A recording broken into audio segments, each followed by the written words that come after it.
اور یہ بھی طے ہے کہ عوام گناہ کو گناہ سمجھتے ہیں، ایسا نہیں ہے کہ وہ گناہ کو گناہ سمجھ کے پھر اس پہ مصر بھی ہوں، ایسا نہیں ہوتا، اور علماء کے منع کرنے پہ وہ رک بھی جاتے ہیں۔ ایسی صورت میں ایک عمل جسے چلتے ہوئے کئی صدیاں ہو گئیں اور جس پر عوام کا ہی نہیں، عوام کا اصول یہ ہے کہ جب وہ اپنے بڑوں کو عمل کرتے دیکھتے ہیں تو پھر وہ عمل کرتے ہیں اس پر، اور وہ سمجھتے ہیں کہ ہمارے بڑے جو ہیں وہ غلط نہیں کر سکتے۔ اب جو ان کے بڑے ہیں، ایسا نہیں کہ انہیں صحیح حدیث کا پتہ ہی نہ ہو، یا وہ نہیں جانتے کہ صحیح حدیث کیا ہے یا صحیح حدیث اس عمل پہ ہے کہ نہیں ہے۔ بات یہ ہے اور نقطہ یہ ہے سمجھنے کا کہ امام ترمذی رحمۃ اللہ علیہ نے اگر کسی حدیث کو ذکر فرما کے اس کے سند ذکر فرما دی ہے اور موضوع نہیں فرمایا اس کو، تو کوئی ایسی بات نہیں ہے، مطلب یہ ہے کہ وہ بات قابل عمل ہے، کہیں نہ کہیں اس پہ عمل ہو سکتا ہے، اس پہ عمل میں کوئی حرج نہیں ہے۔ بلکہ خود امام ترمذی اگر ضروری سمجھتے ہیں اکثر اوقات، تو ترمذی پڑھنے والوں کو یہ بات معلوم ہوگی کہ وہ وضاحت بھی بیان فرما دیتے ہیں ساتھ میں، یعنی اگر کوئی ایسی بات ہے تو وہاں وضاحت بھی بیان فرماتے ہیں، اور حرج کو تو میرا خیال ہے ضرور بیان کرتے ہیں وہ۔ امام ترمذی رحمۃ اللہ علیہ کا طریقہ یہ ہے کہ اگر کوئی حدیث شریف انہوں نے بیان فرما دی تو ساتھ ہی میں اپنا ضروری نوٹ بھی لگا دیتے ہیں اگر وہ ضروری سمجھتے ہیں، اور یا اہل علم کا اگر کسی بات میں اختلاف ہے تو اس اختلاف کو ذکر بھی فرما دیتے ہیں وہ۔ تو امام ترمذی رحمۃ اللہ علیہ نے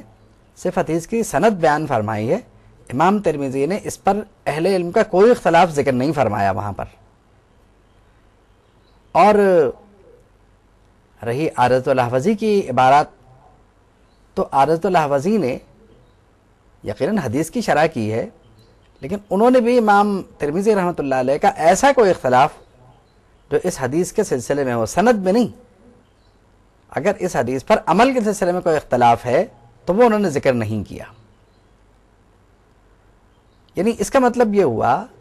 کہ سند میں ضعف کے باوجود اگر کوئی اس حدیث پر عمل کر لے گا تو گناہگار نہیں ہوگا، مطلب اس لحاظ سے نہیں ہوگا کہ فضائل میں ہے معاملہ چل جائے گا اور ترمذی میں حدیث موجود ہے، ورنہ امام ترمذی رحمۃ اللہ علیہ کو خود یہ ذکر فرمانا تھا کہ اس پر اہل علم کا یہ اختلاف موجود ہے۔ اب اگر امام احمد کے یہاں کوئی حدیث موجود ہے، جیسا کہا جاتا ہے کہ صاحب امام احمد کے یہاں بھی یہ حدیث موجود ہے حضرت عائشہ والی، تو امام احمد رحمۃ اللہ علیہ کا معاملہ یہ ہے کہ وہ فقہ اور حدیث دونوں کے امام ہیں، اور امام بخاری نے اپنی صحیح امام احمد کو دکھائی تھی، تو اگر امام احمد کی مسند میں کوئی حدیث موجود ہے تو امام احمد کے مذہب پر عمل کرنے والے اس وقت بھی بہت موجود ہیں لوگ۔ تو اب یہ تو نہیں ہو سکتا کہ ایک آدمی کے فقہ تو ٹھیک ہو لیکن حدیث میں اسے کچھ نہیں آتا ہو، ایسا تو ہو ہی نہیں سکتا۔ ہو سکتا ہے کہ امام احمد نے کسی اور سند سے اس کو لیا ہو، کیونکہ ایک حدیث کی ایک ہی سند نہیں ہوتی، ایک حدیث کے کئی اسناد ہوتی ہیں، رجال پر بھی یقیناً بحث کی جاتی ہے، رجال میں مسئلہ ہو سکتا ہے، لیکن یہ بھی ہو سکتا ہے کہ ایک ہی حدیث مختلف اسناد سے روایت ہو اور وہ کسی اور سند سے صحیح ہو رہی ہو، یعنی امام احمد کی سند سے ہو سکتا ہے کہ وہ صحیح ہو رہی ہو۔ امام ترمذی نے جو کچھ اس معاملے میں ذکر فرمایا تو سند کا معاملہ تو بیان فرما دیا انہوں نے، لیکن اہل علم کا کوئی اختلاف انہوں نے بیان نہیں فرمایا۔ جہاں تک عارضۃ الاحوزی کی عبارات کا مسئلہ ہے کہ عارضۃ الاحوزی میں جو باتیں موجود ہیں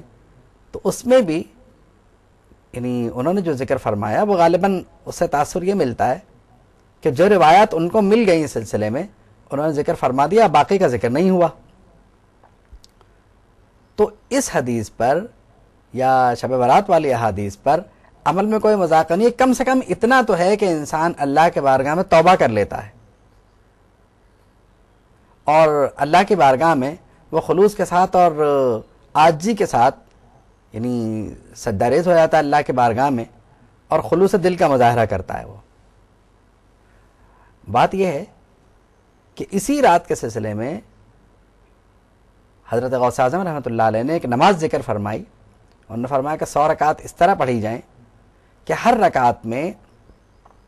10 مرتبہ قل اللہ شریف پڑھی جائے. تو انہوں نے امام حسن بصری رحمۃ اللہ علیہ کا ایک قول نقل فرمایا کہ امام حسن بصری کے زمانے میں یہ ہوتا تھا کہ انہوں نے کہا کہ 30 صحابہ کرام رضی اللہ تعالیٰ عنہم نے اس بات کو ذکر کیا ان سے. ایک بات تو یہ ہو گئی.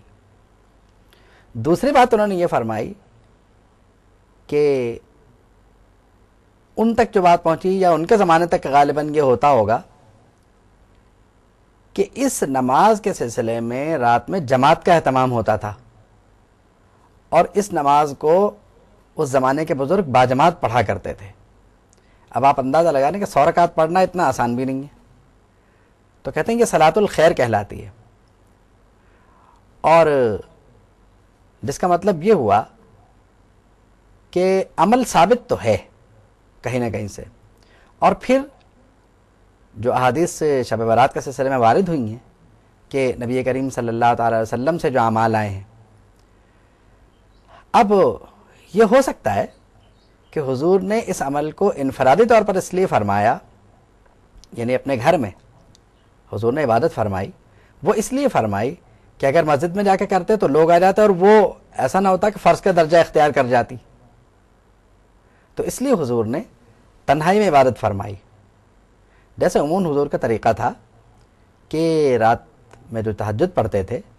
وہ گھر میں بھی پڑھتے تھے، اور وہ یعنی اجتماعی صورت میں نہیں پڑھوائی حضور نے تاکہ ایسا نہ ہو فرض ہو جائے. تو شب برات کا جو یعنی معاملہ ہے اور اس میں جو عبادات ہیں وہ بھی حضور نے منفردن یعنی انفرادی طور پر کی تاکہ وہ لوگ جو ہے اپنے اوپر لازم نہ کر لیں. اب اگر اس کا اجتماع لوگ کر لیتے ہیں تو یہ کوئی بری بات نہیں ہے. اجتماعی صورت میں ہمارے زمانے میں یہ ہے کہ عبادت کرنا آسان ہو جاتا ہے، نوافل پڑھنا یا اللہ اور اس کے رسول کا ذکر کرنا، تو یہ عمل آسان ہو جاتا ہے. اصل میں مسئلہ یہ ہے کہ اس رات کو زیادہ سے زیادہ اس طرح گزرنا چاہیے کہ اس میں اعمال خیر ہوتے رہیں اور انسان برائیوں سے دور رہے، تاکہ جب اللہ کے بارگاہ میں اس کے اعمال پیش ہوں تو اسے کسی نہ کسی نیکی میں مصروف دکھایا جائے وہاں پہ. ٹھیک ہے، اگر تسلسل کے ساتھ اس کے یہاں برائی ہو ہی رہی ہے اور آ ہی رہی ہے تو کم سے کم ایک موقع تو ایسا ہوگا کہ جہاں کوئی ایک آدھ نیکی جو ہے اس کی وہ نامہ اعمال میں ہوگی اور ہو سکتا ہے کہ اسی کی برکت سے اسے بخش دیا جائے. تو نیکی جب بھی کوئی کرنا چاہے اسے روکا نہ جائے، کیونکہ اس کا نقصان یہ ہو سکتا ہے کہ آپ اسے روکیں اور پھر اسے نیکی کرنے کی توفیق نہ ملے اور وہ مر جائے. اور ایسا ہوتا ہے، متعدد بار ایسا ہوتا ہے کہ انسان بس یہ ارادہ کرتا ہے کہ چلو ٹھیک ہے میں رمضان شریف سے فلاں نیکی کروں گا، ابھی رمضان شریف میں 2 مہینے باقی ہیں، پتہ چلا کہ 2 دن پہلے وہ مر گیا. تو نیکی اگر کوئی کر رہا ہے تو اسے کرنے دیجیے، ترغیب دیں بلکہ اسے کرنے کی. اور ایسے معاملات میں میں نہیں سمجھتا کہ اس سے یہ کہا جائے کہ صاحب اس سلسلے میں کوئی صحیح حدیث موجود نہیں ہے. اصل میں مسئلہ یہ ہے کہ کچھ معاملات ایسے ہیں جو اگر انسان کر لے تو اس کے نجات کی صورت ممکن ہے. وہ اللہ کے بارگاہ میں توبہ ہی تو کر رہا ہے نا، نوافل ہی تو پڑھ رہا ہے نا، اللہ رسول کا ذکر ہی تو کر رہا ہے، اجتماعی صورت میں صحیح یا انفرادی صورت میں صحیح. اگر وہ جاگ رہا ہے تو اسے جاگنے سے روکا نہ جائے، کیونکہ جاگنے کی ممانعت نہیں آئی کہیں بھی.